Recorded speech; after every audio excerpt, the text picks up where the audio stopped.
কলকাতার উত্তরের এক কোণে সরু গলির ভেতরে লুকিয়ে আছে এক অনন্য জগৎ, কুমারটুলি।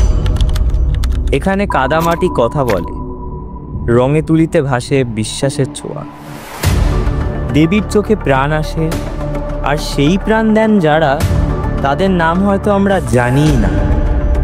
আজ আমরা হাঁটব সেই শিল্পীদের পাশে, যারা মূর্তি গড়েন অথচ নিজেরাই থেকে যান ছায়। বছরের পর বছর ধরে তারা এই শিল্প ধরে রেখেছেন। মাটি, বাঁশ, খড় সব কিছুর সঙ্গে একাত্ম হয়ে গড়ে তোলেন একটি প্রতিমা। কিন্তু প্রতিমার বাইরের সৌন্দর্যের আড়ালে লুকিয়ে আছে অজস্র পরিশ্রম, ভালোবাসা আর অনেক না বলা গল্প। প্রতিটি প্রতিমার চোখ আঁকার সময় শিল্পীর নিজের চোখেও থাকে এক গভীর মনোযোগ। এ যেন কেবল মূর্তি নয়, এ এক আত্মা তৈরি করার কাজ। তাদের জন্য এটা শুধু পেশা নয়, এটা এক ধরনের পূজা। তবে কালের সঙ্গে তাল মেলাতে এই শিল্প আজ নানা চ্যালেঞ্জের মুখোমুখি।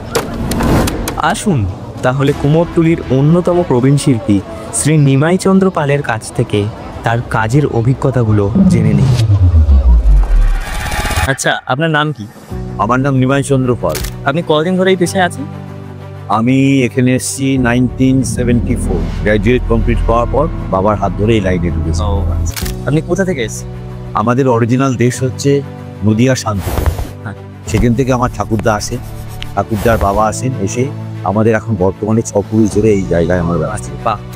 আচ্ছা, প্রতিমা তৈরির কোন ধাপটা আপনার সব থেকে বেশি পছন্দের? চক্ষুদান। একটি প্রতিমা পূর্ণভাবে বানাতে মোটামুটি কতদিন সময় লাগে? সেটা নির্ভর করে ঠাকুরের মাপের ওপর, সাইজের ওপর। আচ্ছা, যদি একটা 6 ফুট প্রতিমা হয়, তাকে তৈরি করতে গেলে একটা কারিগর এবং একটা হেল্পার মিনিমাম 20 দিন লাগে। সেটা যদি বড় সাইজের হয়, ওটা 22 থেকে 24 দিন লাগে। নির্ভর করবে ডিপেন্ড টু মায়ের প্রতিমার সাইজের। আর প্রতিমার তৈরির যে সরঞ্জাম, মানে কাদামাটি, বাঁশ, রং, এগুলো মানে আপনি কোথা থেকে আনেন?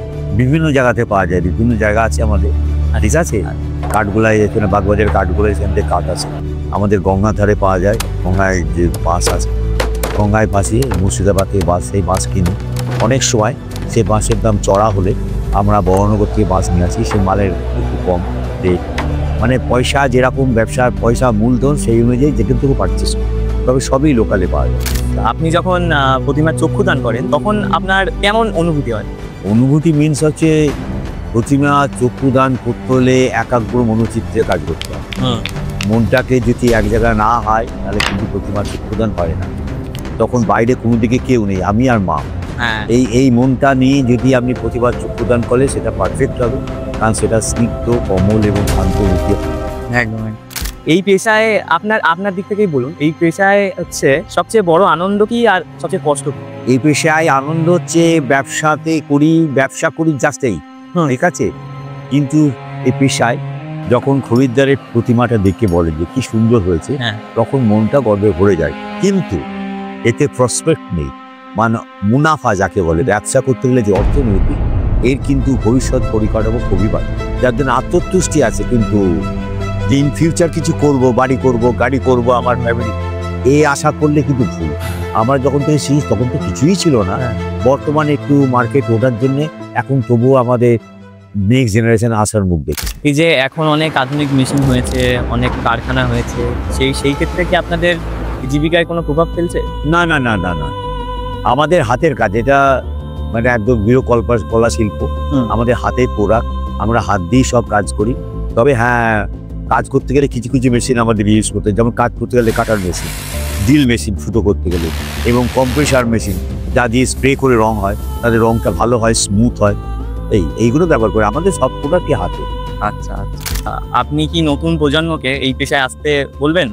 না, এই পেশায় আসতে বলছি, তবে এই পেশা থেকে বর্তমান যুগে যে অর্থনৈতিক পরিস্থিতি, তাতে কিন্তু পেট ভরবে না, ঠিক আছে। সে যদি সাইড বাই সাইড এটাকে নেয়, তাকে কাজ কিন্তু করে অন্য প্রফেশনে থাকতে হবে। 12 মাস এর থেকে রোজগার করে কোনোদিন কেউ ফ্যামিলি মেনটেন করতে পারবে না, যেটা আমাদের বাপকে আমরা দেখি ছোটবেলায় মহাজনের কাছ থেকে ঋণ করতেন, সেটা পুজোর পর শোধ করতেন, আবার পুজো চলে গেলে আবার হাত পেতে ঋণ করতেন। আচ্ছা। মানে এই সিস্টেম, কারণ মাত্র 3 মাসের ব্যবসা।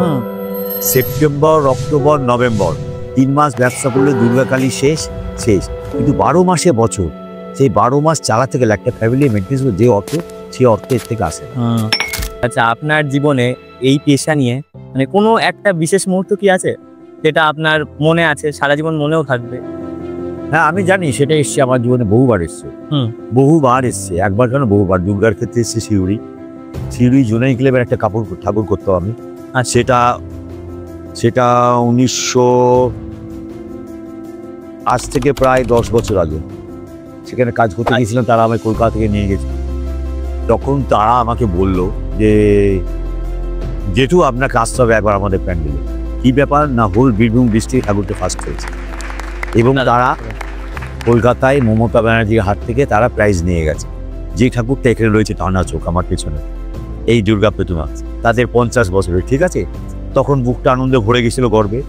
প্লাস বেহালা বরিশা, এই যে তারামার ছবি দেখছো, এই যে ঋতুপর্ণ ঘোষ ফার্স্ট প্রাইজ হয়েছে। আমি ভাত খাচ্ছি কালী পুজোর দিন। বলছে কাকু তোমায় আসতে হবে। কেন? ঋতুপর্ণ ঘোষ এসে তোমাকে প্রাইজ দেবো। আমি আমার স্ত্রীকে নিয়ে যাচ্ছি, যখন প্যান্ডেলে ঢুকছি তখন দুপাশে মেয়েরা সব শাঁখ বাজাচ্ছে, সাদা কাপড়, লাল পান আর ফুল ছড়াচ্ছে।